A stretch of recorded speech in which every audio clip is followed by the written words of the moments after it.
네, 아침 새벽에는요 비가 억수로 쏟아졌습니다. 와, 억수로 쏟아져서 운전하면서 내려오는데 그렇게 길이 미끄럽더라고요. 근데 저녁이 됐는데 그래도 비가 또 멈췄죠 지금 비. 네, 다행이네요. 멈춰서 또 교회에 오셔서 함께 예배드릴 수 있는 게 참 감사하다고 생각됩니다. 하나님께서 오늘 이 밤에 주신 은혜가 있기를 주님의 이름으로 축복합니다. 아멘. 잠깐 기도하겠습니다. 은혜가 많으신 하나님, 오늘도 저희들이 주님의 전에 모여서 하나님의 말씀을 사모합니다. 말씀 가운데 하나님, 당시에 사울에게만 있었던 그 말씀이 아니라 저희에게 주시는 말씀이고, 오늘 우리가 살아가는 이 시대 속에서 꼭 들어야 하는 하나님의 말씀인 줄 믿습니다. 하나님 말씀을 들으며 나아갈 때에 하나님께서 주시는 그 말씀이 내 안에 잘 박힌 목과 같이 저희 심령 가운데 박힘으로 말미암아 하나님의 말씀 속에서 능력이 있도다, 세상을 이길 힘을 주시도다 라는 것을 경험하고 돌아갈 수 있도록 성도님 한 분 한 분 가운데 축복하여 주시고 인도하여 주시옵소서. 주신 은혜 감사드리며 예수님의 이름으로 기도합니다. 아멘. 네, 오늘 가스펠 프로젝트 이제 두 번째 시간이죠. 두 번째 시간 제목이 초대왕 사울이 몰락한 이유라는 제목으로 이제 하나님 말씀을 함께 나누길 소원합니다.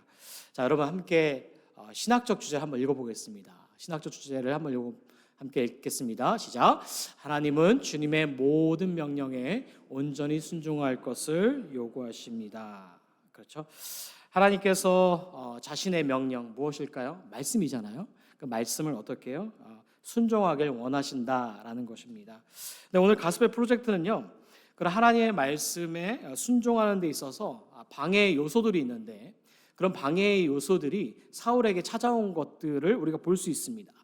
그래서 그런 방해의 요소들은 무엇이고, 그런 방해의 요소들로 말미암아 사울이 어떻게 몰락했는가라는 것을 오늘 가스펠 프로젝트를 저희들에게 보여주고 있습니다. 여러분, 몰락이 무엇일까요? 몰락. 제가 좀 한자를 찾아보니까요, 이렇게 나와 있더라고요. 특별히 이제 한자 저희 거의 세대 아닌데 오늘 찾아봤어요.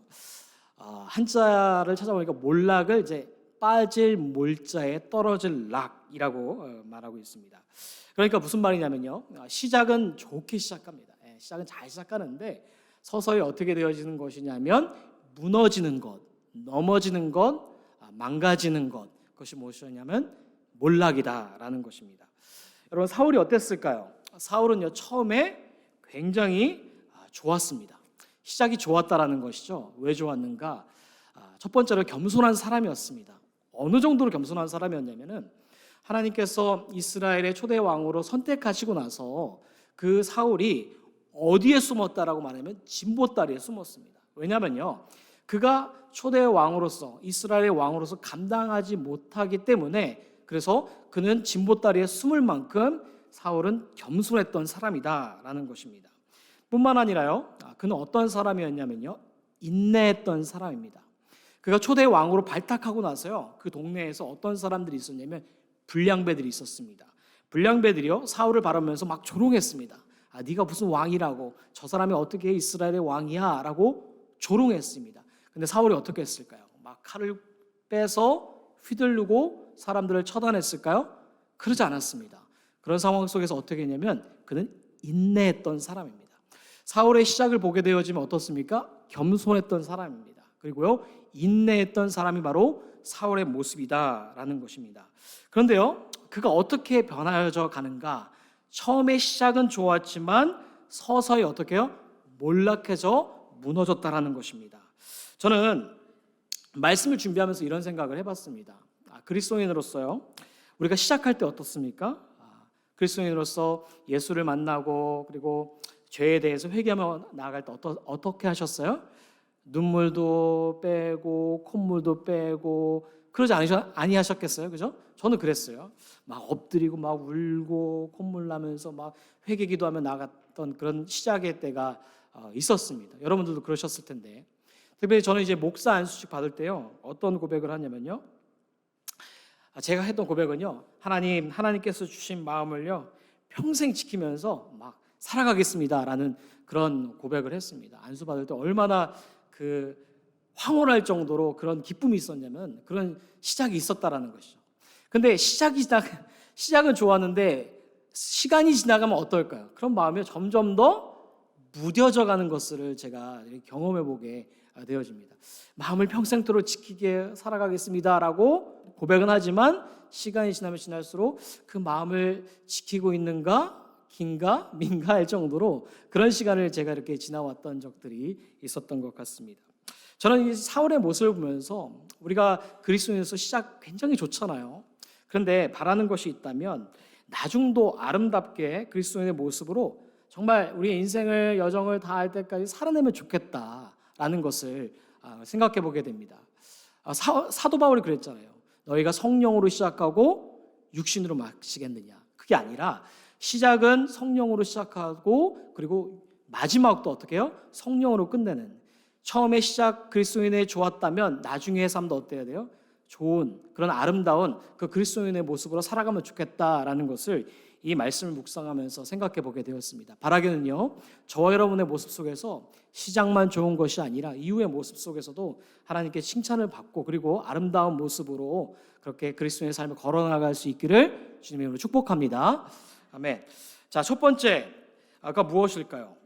사울이 몰락한 이유 첫 번째는 무엇이냐면요, 하나님은 주신 모든 명령에 온전히 순종할 것을 요구하십니다 라고 나와 있습니다. 그런데 하나님께 온전히 순종하지 못하면 몰락한다 라고 나와 있습니다. 11절을 보면 이렇게 말하고 있습니다. 우리 함께 읽어보면 좋겠습니다. 시작. 내가 사울을 왕으로 세운 것을 후회하노니 그가 돌이켜서 나를 따르지 아니하며 내 명령을 행하지 아니하였음이니라 하신지라. 사무엘이 근심하여 온 밤을 여호와께 부르짖으니라. 뭐라고 말하고 있습니까? 하나님께서 사울을 이스라엘의 왕으로 세운 것을 어떻게 하셨다라는 거죠? 후회했다라고 말합니다. 그 이유가 무엇이냐면 하나님의 명령을 따르지 않고 불순종했기 때문에 하나님은 후회했다라고 말씀하시는 것을 우리 본문을 통하여서 볼 수가 있습니다. 자, 여기서 근데 우리가 한번 질문해 봐야 됩니다. 그 질문은 무엇이냐면요, 하나님께서 사울을 왕 삼은 것을 어떻게 하셨다고 후회했다라고 말하고 있지 않습니까? 그렇다면 하나님께서 선택하신 것, 택하심에는 하나님도 후회하신 하나님이신가? 천지 창조를 창조하시고 미래와 그리고 과거의 모든 역사를 아시는데 하나님의 선택 속에서 후회하신 하나님이신가? 라는 것을 질문해 보게 된다라는 것입니다. 그런데요, 여기서 후회하다라는 단어는 무엇이냐면 나햄티라는 원어적 어근이 있습니다. 원어적 단어가 나햄티라는 단어를 갖고 있습니다. 그런데 이 단어는요, 선택해서 후회했다 이 한 가지 표현만 있는 게 아닙니다. 이 나햄티라는 그 후회의 단어는요, 여러 가지 표현이 있습니다. 후회함, 한탄함, 회개함, 이 세 가지의 단어가 후회하다라는 그 나햄티라는 단어 속에 갖고 있다라는 것입니다. 그런데 여기서 쓰인 나햄티는요, 하나님께서 사울을 왕으로 잘못 선택해서 후회하셨다라는 말이 아니다라는 것입니다. 왜냐하면요, 이 똑같은 어근을 어디서 사용하고 있냐면요, 사무엘상 15장 29절에서 사용하고 있습니다. 이렇게 말하고 있습니다. 이스라엘의 지존자는 거짓이나 변개함이 없으시니 그는 사람이 아니하심으로 결코 변개하지 않으심이다니 라고 말하고 있어요. 변개가 뭐예요? 선택한 거에 후회한다라는 거 말입니다. 근데 하나님은 어떤 하나님이라고 말씀하세요? 선택에 변개하지 아니하시는, 후회하지 아니하시는 하나님이시다라는 것입니다.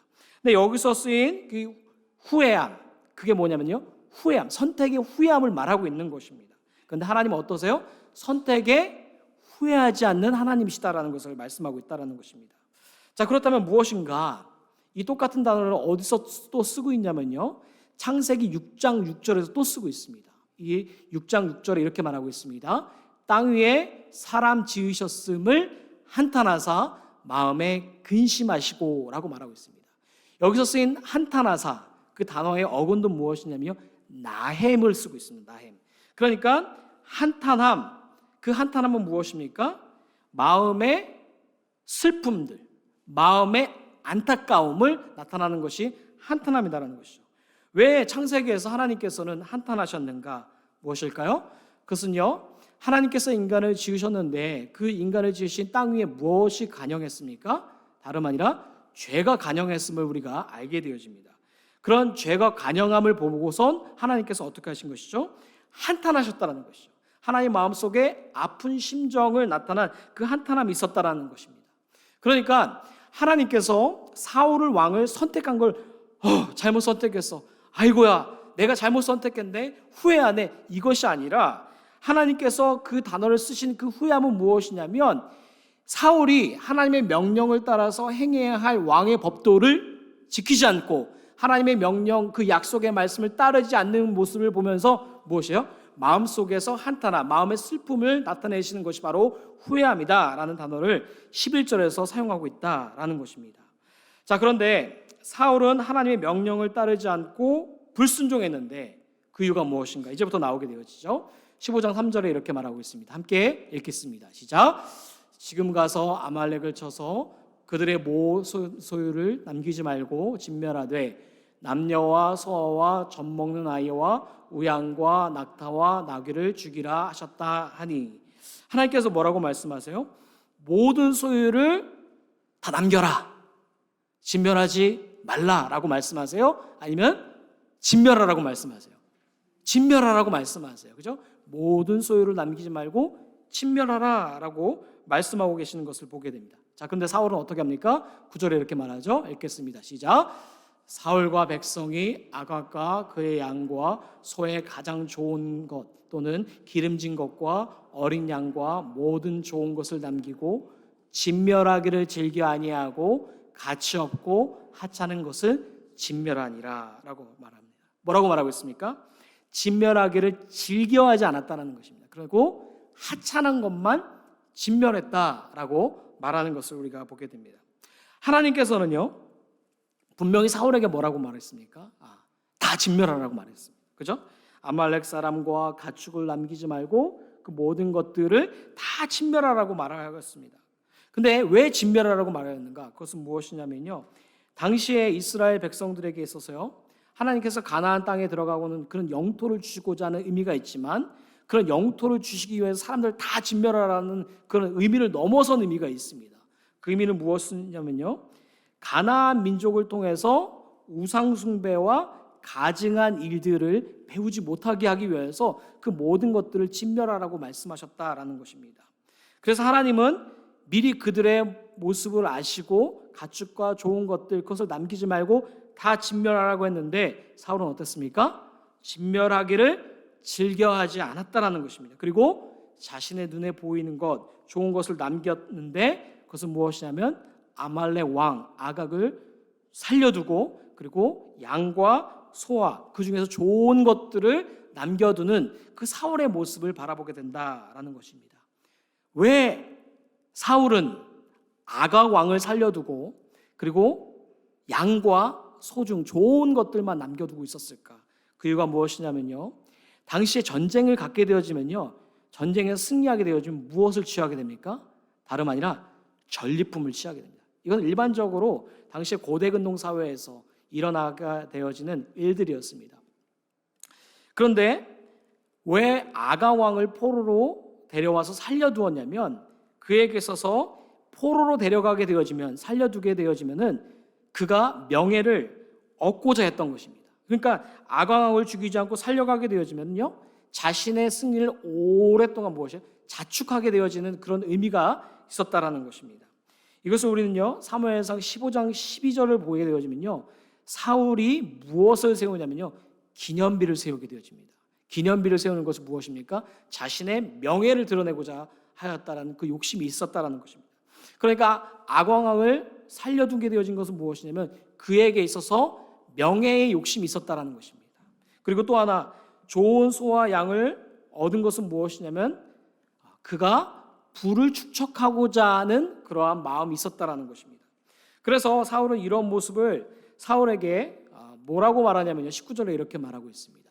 어찌하여 왕이 여호와의 목소리를 청종하지 아니하고 탈취하기에만 급하여 여호와께서 악하게 여기시는 일을 행하였나이까? 라고 말하고 있습니다. 뭐라고 말하고 있습니까? 어찌 여호와의 목소리를 청종하지 아니하고 탈취하게만 급하고 있습니까? 라고 그런 사무엘이 사울을 콕 집어서 말하고 있다는 것입니다. 자, 그러니까 사울이 하나님의 명령, 하나님의 말씀을 순종하지 않고 불순종하게 되어진 것은 무엇입니까? 하나는 무엇이냐면 그에게 있어서 명예의 탐심이 있었던 것입니다. 또 하나는 무엇이냐면 부의 탐심이 있었던 것입니다.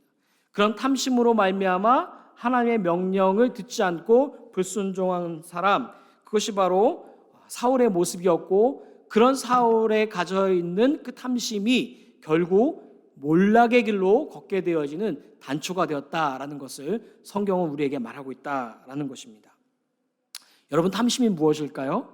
탐심은요, 다른 것이 아니라 절제되지 않은 소유욕입니다.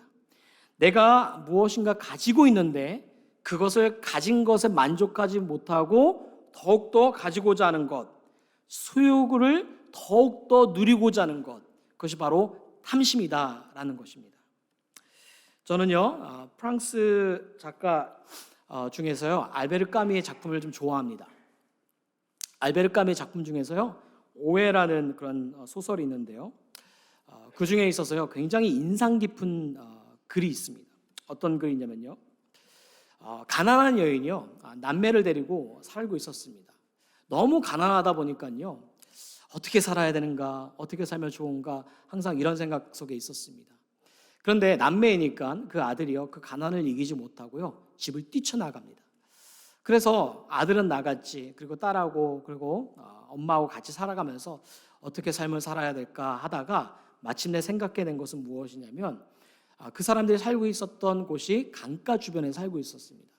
그래, 강가 주변에 사람들이 오고 가고 하니까 우리 함께 여관을 열어보자라고 합니다.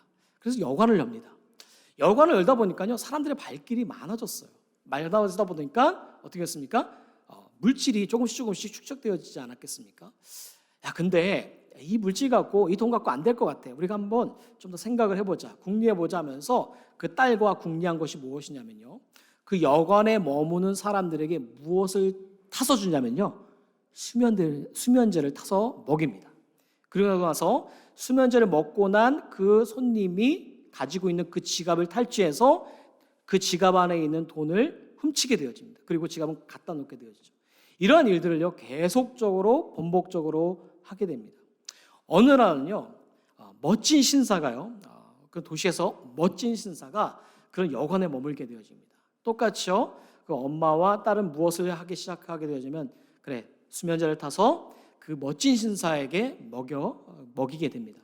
그런데요, 너무 많이 먹였을까요? 너무 많이 먹였던 것입니다. 그 신사는 어떻게 되어졌냐면 이미 숨을 거두게 되어집니다. 어떻게 해야 되나? 숨을 거둔 사람을 어떻게 해야 되나? 한 끝에 생각해낸 방법은 무엇이냐면, 그래, 우리가 강가의 주변에 살고 있으니까 이 신사를 강가에 버리자 하고 그 엄마와 딸은 그 신사를 데리고 강가에 버리게 되어집니다. 지갑은 훔쳤습니다. 지갑 훔친 것을 가지고 다시 집에 돌아와서 지갑 속에 있는 돈을 갈취하고, 그리고 지갑을 이리저리 뒤집어 보게 되어집니다. 그러다가요, 그 어머니가요, 무엇을 보게 되어지냐면요, 신분증을 보게 되어집니다. 근데 그 신분증의 주인은 누구였냐면, 오래전 가난을 이기지 못하고 떠난 아들이었다라는 것입니다. 멋지게 성공해서 어머니에게, 누나에게 보여주고 싶은 자신의 모습이 있었는데, 그러나 그 어머니와 딸은 그 물질의 탐심으로 말미암아 누구를 죽이게 되는 것이죠? 자신의 사랑하는 아들을 끝내 죽이게 되어지는 사건, 그것이 바로 알베르 까미의 오해라는 작품 속에 담겨져 있는 것입니다. 여러분, 탐심은 무엇일까요? 탐심은요, 결국 비참한 삶으로 이끌 수밖에 없는 것입니다. 그래서 초대 중세 시대 속에서는요, 탐심은요, 7가지 대제 속의 하나에 속하게 되어집니다. 탐심은 마음에서 일어나지 않습니까? 마음에서 일어나게 되어지는데, 그 탐심은요, 결국 몰락의 길로 걷게 되어지고 비참한 삶으로 개인의 삶과 영혼과 공동체를 파괴시키는 것이 바로 탐심이다라는 것입니다. 사울의 욕망, 어디서부터 시작되어졌을까요? 하나님의 명령을 순종하지 아니한 것은 바로 자신에게 있어서 부의 탐심이 있었고, 그리고 명예의 탐심이 있었던 것입니다. 그 명예와 부의 탐심으로 말미암아 결국 하나님의 말씀을 순종하지 못하게 되어지고 초대 왕으로 선출되었음에도 불구하고 그 왕의 법도를, 그 왕의 역할을 감당하지 못하면서 몰락의 길로 걷고 간 사람, 그것이 바로 사울이다라는 것입니다. 여러분, 근데요, 이 탐심의 모습은요, 사울의 모습만, 그리고 강가에 그렇게 여관을 차려서 먹고 살기 갈취한 그 어머니와 딸의 모습만은 아닙니다. 이 탐심의 모습은 누구에게 있냐면 우리에게 있다는 것이죠. 우리의 마음, 여러분과 저의 마음 가운데 있다라는 것입니다. 때문에요, 이 말씀을 통하여서요, 그냥 넘어가지 마시길 바랍니다. 여러분 가운데 어떠한 탐심의 모습이 있는지 자세히 한번 들어보십시오. 물질의 탐심이 있을 수 있습니다. 명예의 탐심이 있을 수 있습니다. 여러 가지 탐심의 모습이 내 안에 드러나지 않지만 꿈틀거리고 있는 것들이 있습니다. 그러나 그런 탐심의 모습은 무엇을 이끌게 되어집니까? 개인의 파괴요, 공동체의 파괴요, 가정의 파괴로 이끌 수밖에 없다라는 것을 말하고 있다는 것입니다. 때문에 이 밤에요, 우리가 기도하면서 말씀을 읽으면서 내 안에 탐심된 모습은 무엇이지? 내 안의 내면을 잘 들어보면서 이 말씀이 내 안의 내면 가운데 자리 잡게 되어지는 은혜가 있기를 주님의 이름으로 간절히 축복합니다. 자, 두 번째가 무엇이냐면요, 이렇게 나와 있습니다. 두 번째는요, 불순종을 합리화하면 몰락합니다 라고 나와 있죠. 가스펠 프로젝트 두 번째는요, 불순종을 합리화하면 몰락한다 라고 나와 있습니다. 여러분, 사울에게 어떠한 합리화가 있었을까요? 어떠한 합리화가 있었을까요? 21절을 보면 이렇게 말하고 있습니다. 함께 읽어보겠습니다. 시작. 다만 백성이 그 마땅히 멸할 것 중에서 가장 좋은 것으로 길갈에서 당신 하나님 여호와께 제사하려고 양과 소를 끌어왔나이다 하는지라 말하고 있습니다. 사울이 뭐라고 말하고 있습니까? 아각 왕과 좋은 양과 소를 끌고 온 이유는 무엇이냐면 하나님께 제사하기 위해서는 것이죠. 하나님께 제사하기 위해서 아각 왕을 끌고 온 것이고 좋은 양과 소를 끌고 왔다라고 말하고 있습니다. 여러분, 근데요, 이 말은 무엇일까요? 사실일까요?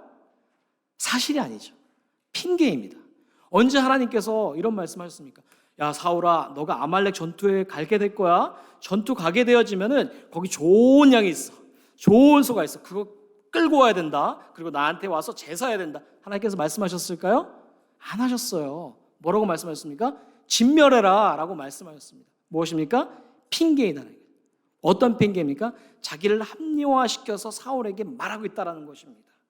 자, 그런데 이런 것들을 가지고 온 이유가 무엇이었습니까? 제가 서두에도 말씀을 드렸던 것처럼 사울에게 부의 탐심이 있었고 명예의 탐심, 그래서 그것을 전리품으로 가져왔다라는 것입니다.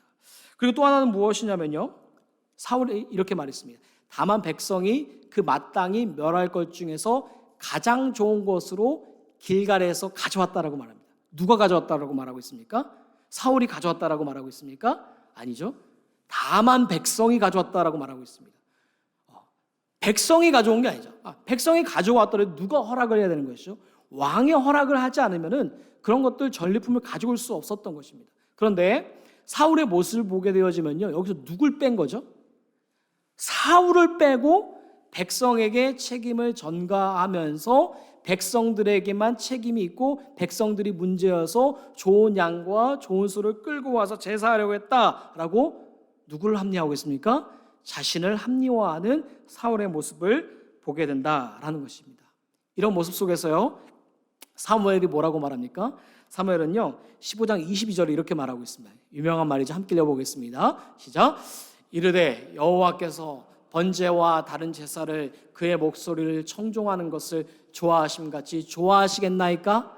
순종이 제사보다 낫고 듣는 것이 순양의 기름보다 나으니. 뭐라고 말씀하세요? 순종이 제사보다 낫다라고 말하고 있다는 것입니다. 그러면서 덧붙여서요, 사무엘은요 23절에 이렇게 말합니다. 또 읽어보겠습니다. 시작. 이는 거역하는 것은 점치는 죄와 같고 완고한 것은 사신 우상에게 절하는 죄와 같음이라. 왕이 여호와의 말씀을 버렸으므로 여호와께서도 왕을 버려 왕이 되지 못하게 하셨나이다 하니. 사무엘이 말하는 건 이겁니다. 사울, 당신이 여호와께 제사하려고 양과 소 중에서 좋은 것을 가져왔다고요? 백성이 전리품을 좋은 것을 가져왔다고요? 그거 아니잖아요. 당신이 여호와의 말씀을 버렸고 당신이 여호와의 명령을 어겼기 때문에 당신이 가져온 거지, 왜 당신이 지금 자기 합리화시켜서 자신의 책임을 다른 사람에게 전가하고 있습니까? 사울의 합리화시킴을 보고 콕 집어서 뭐라고 말하는 것이죠? 당신이 여호와의 말씀을 버렸기 때문에 가져온 거지 왜 책임을 다른 사람에게 돌리고 있습니까? 라고 말하고 있는 사무엘의 모습을 보여주고 있다라는 것입니다. 여러분, 인간에게는요 무엇이 있냐면요 방어 기제가 있습니다. 자기 방어, defense mechanism이라고 말합니다. 자기 방어 기제라고도 말합니다. 이 방어 기제는 무엇이냐면요, 인간이 어떠한 위험에 처해 있거나 갈등에 있거나 불안을 겪을 때, 그때 어떻게 나타나게 되어지면 자기 방어가 무의식적으로 나타나게 되어집니다. 인간이 가지고 있는 본능입니다. 인간이 가지고 있는 본능 중에서 자기 방어가 있는데, 그것은 위험과 그리고 불안과 갈등 속에서 무의식적으로 나타나는 것이 디펜스 메커니즘, 자기 방어 기제이다라는 것입니다. 여러 가지 방어 기제를요 우리가 일상을 살아가면서 쓰게 됩니다. 여러분도 잘 아실 텐데요, 4개만 보면 이렇습니다. 억압이라는 게 있습니다. 리프레션이라고 하는데요, 막 자신을 막 짓누르는 것입니다. 갈등이 생길 때, 불안이 생길 때, 그리고 삶에 어려움이 올 때 막 짓누르는 것, 그것이 바로 억압입니다. 그리고 또 하나는 무엇이냐면 부정인 것이죠. 막 무의식적으로 막 내가 한 게 아니다, 부인하는 것, 그것이 바로 부정입니다. 세 번째는 무엇이냐면 투사입니다. 자신에게 불리한 상황 가운데 있을 때 다른 사람을 비난하고 다른 사람에게 책임을 전가시는 것, 그것이 바로 투사입니다. 그리고 마지막으로 뭐냐면 합리화입니다. 그것은 무엇이냐면 자신의 생각과 그리고 행동을 정당화시켜서 자기 합리화시키는 것, 그것이 바로 합리화이다라는 것입니다. 그런데 여러분, 이런 자기 합리화가요 순간적으로 불안을 느끼고 그리고 갈등이 생기고 위험이 생겼을 때에 자신을 방어할 것 같고 자신을 도와줄 것 같지만요 절대 그렇지 않습니다. 한국에 이런 말이 있지 않습니까?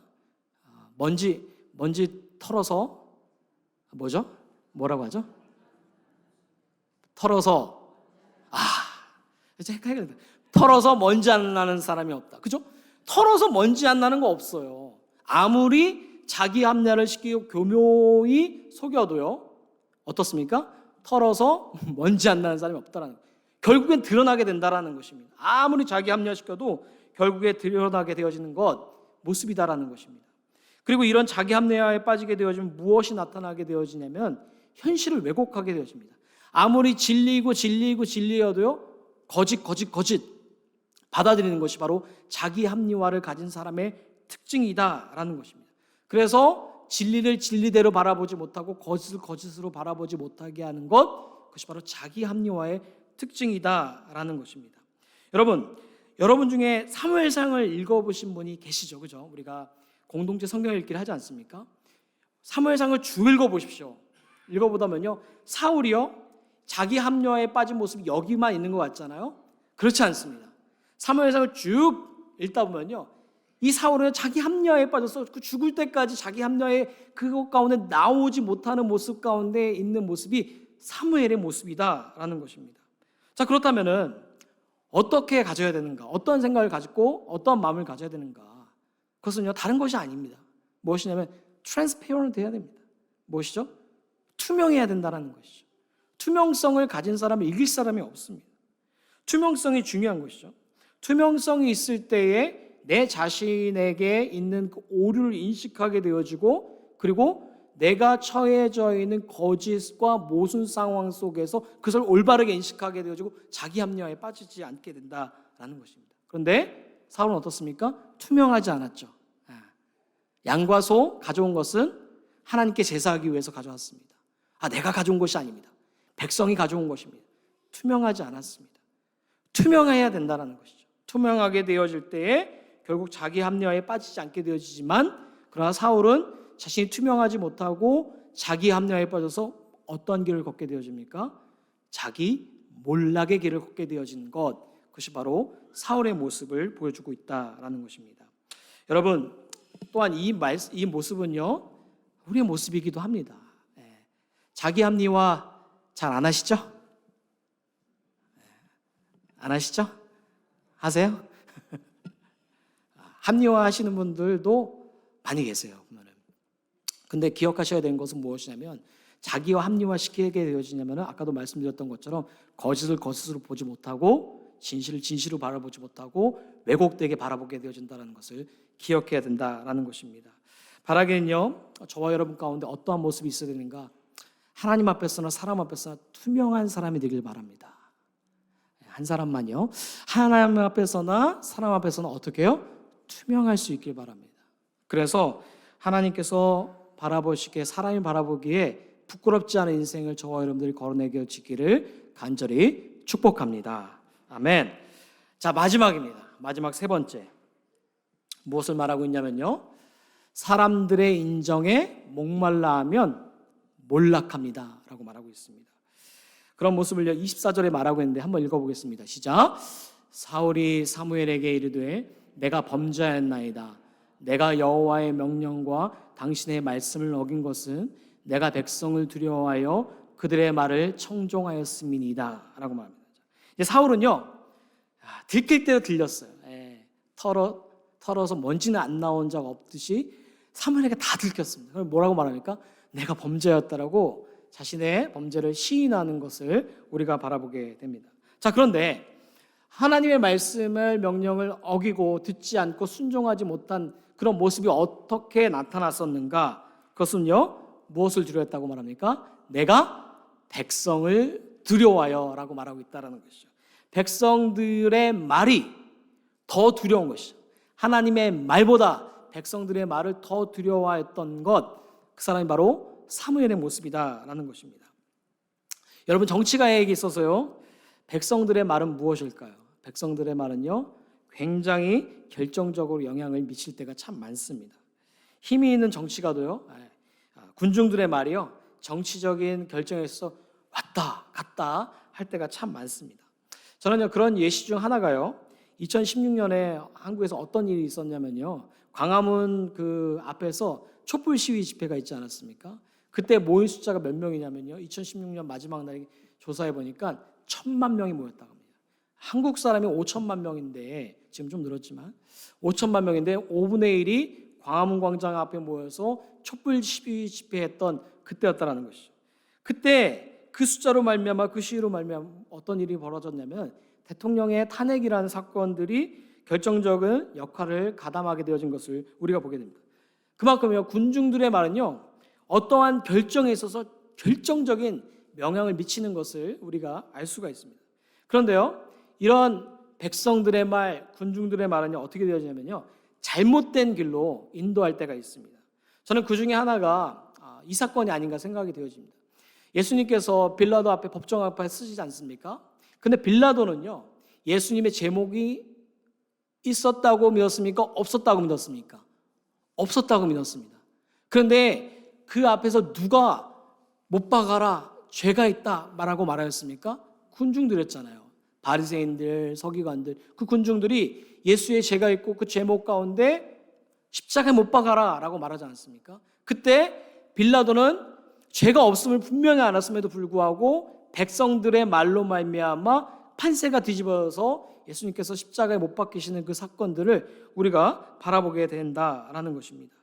마찬가지로요 사울이 백성들의 말을 더 두려워했다라는 것은 무엇이냐면 그의 정치 인생에 있어서 내가 왕으로서 인정받지 못하면 어떡하지? 라는 생각이 있었던 것이죠. 그런 두려움이 있었던 것입니다.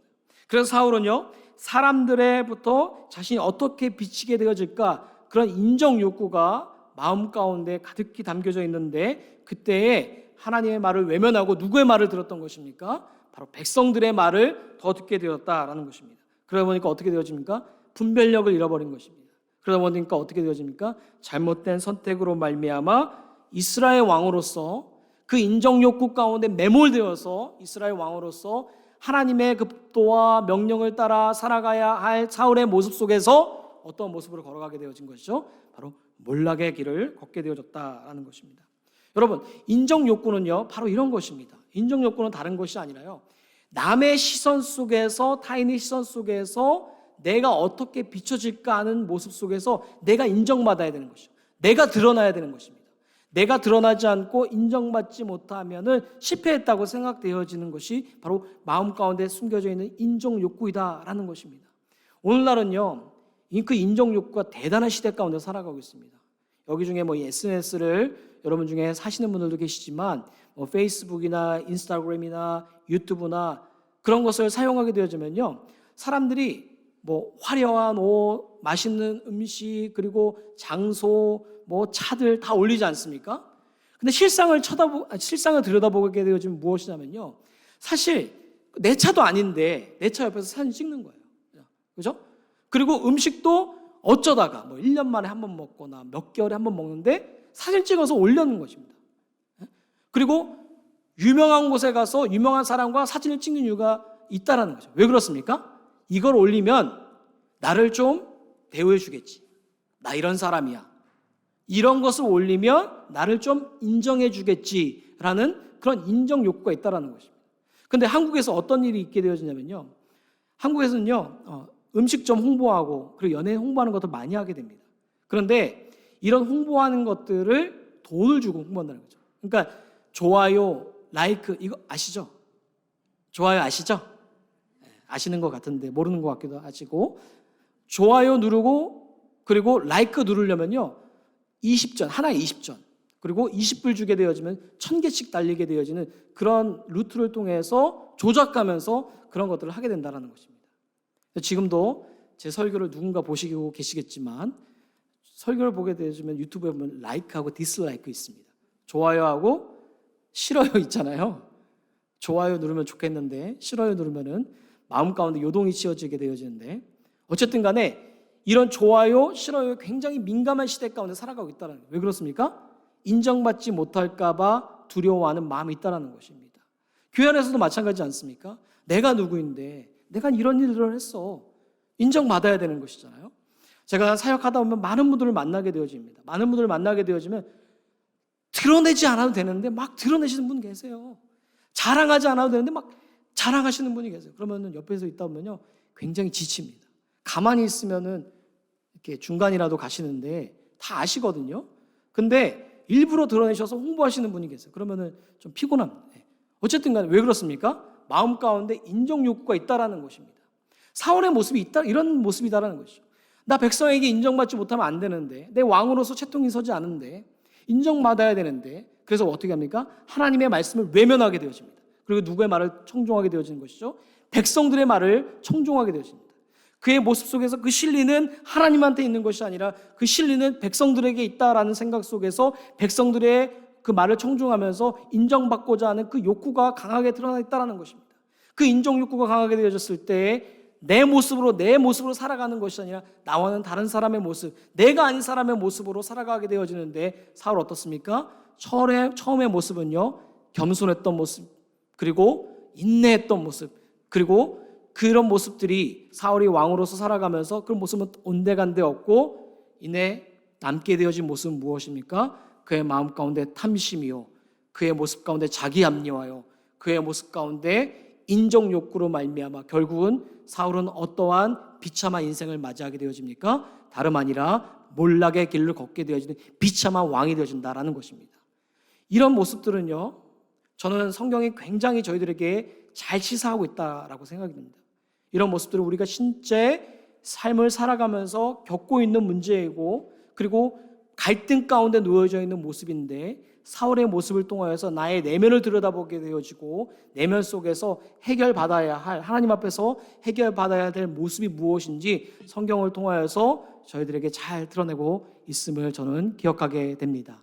여러분, 바라긴요, 사람들로부터 두려워해서 시선 가운데 인정 욕구에 메말라 하는 것이 아니라, 저는 바라기는 하나님의 시선 속에서 하나님이 나를 인정해주고 하나님이 나를 어떻게 바라보실까 하는 그 인정 욕구가 저와 여러분 가운데 있기를 주님의 이름으로 축복합니다.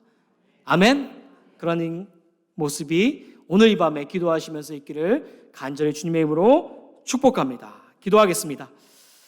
하나님, 오늘도 저희들에게 주신 이 말씀, 그냥 지나쳐가는 것이 아니라 저의 모습을 잘 들여다볼 수 있게 도와주시옵소서. 그래서 저희들에게 주신 하나님의 말씀을 통하여서 내 안에 성찰되어야 할 부분, 내 안에 내려놓아야 할 부분, 그리고 내 안에 채워야 될 부분들이 무엇인지 바라보게 도와주셔서 하나님, 그리스도로 살아가면서 영적으로 육적으로 건강하며 내면이 건강하여서 하나님 바라보시 기쁨이 되어지는 그 길, 그리스도의 모습으로 살아갈 수 있도록 도와주시옵소서. 저희들에게 주시는 은혜 감사드리며 예수님의 이름으로 기도합니다. 아멘.